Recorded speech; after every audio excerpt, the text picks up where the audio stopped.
CDS sector 6 अंचल जगन्नाथ मंदिर ठारे एक मागणा स्वास्थ्य शिविर अनुष्ठित हो जाइछि। ए शिविर रे आयोजन करथिले अंचल अग्रणी समाजसेवी संगठन यूथ किंग सीडीए। एथिरे सहयोग करथिले Renu dental clinic, Sharp hospital, JPM Rotary eye hospital, AN diagnostic. एठारे विभिन्न प्रकारर परीक्षा यथा आखि, दांत, रक्तचाप, डायबिटीज इत्यादि मागणारे कराजिबा सह औषध मध्य बंटन करा जायतिला।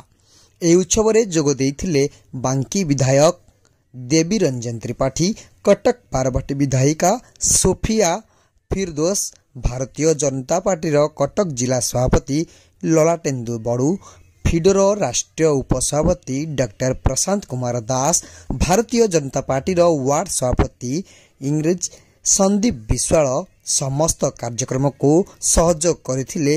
रोशन, विवेक, आलोक, लिटू, मयूर, बादुल, मधुस्मिता, विजयलक्ष्मी संगमित्रा, बंटी और अन्य सदस्य माने।